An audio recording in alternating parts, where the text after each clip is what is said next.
We all had a part in this. It's an incredible story. It's very inspirational. And I remember when we partnered with Disney, and the reason why we partnered with Disney, and I hope you'll go see the film and support the film, it's because people need to be inspired.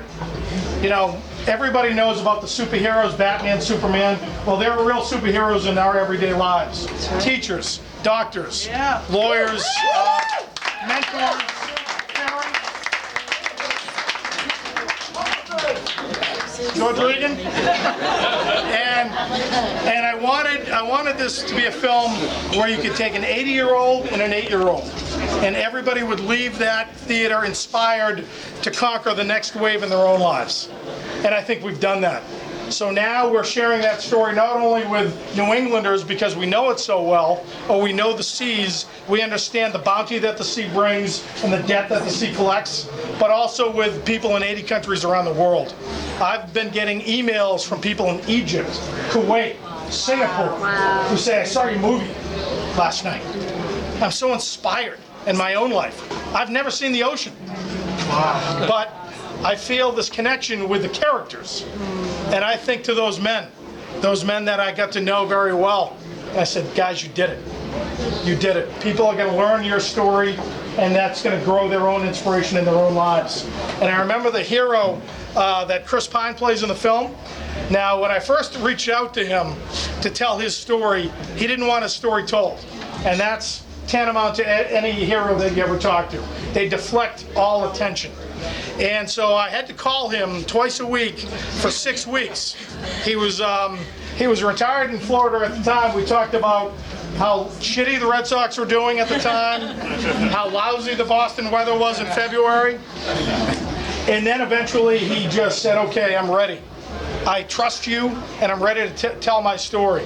And if you read the book and you see the film, you understand why he was so reticent to tell that story, because he was in such pain for 60 years, because he never thought about all the men he brought home to their wives and their loved ones and their children. No, he thought about the one man he couldn't bring home. To him, it was a failed rescue. And I remember when I wrote the manuscript and I sent it to him, he called me the next day and he was crying. And he said, I was wrong.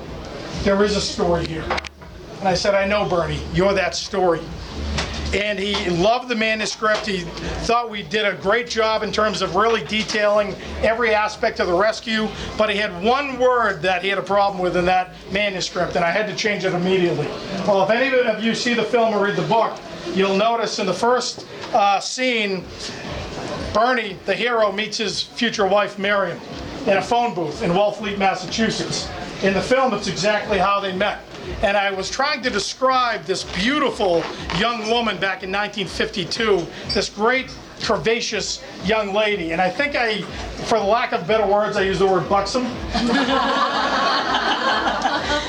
Bernie said, you need to change that word. Now, Bernie was 80 at the time he said that to me. He said, I will drive up from Florida and punch you in the nose if you don't change that. That's my bride you're talking about. That is so sweet. And if you see the film, you'll understand the connection that they had. If you read the book, you'll understand it as well. These two were married for 58 years until Bernie's passing. Now, Bernie, after so much turmoil to get this movie made or to get this book written, he started to get excited. He was the first one to get excited about a possible movie. And he said, Casey, I have the perfect actor to play me in the film. Is Don Knotts still alive?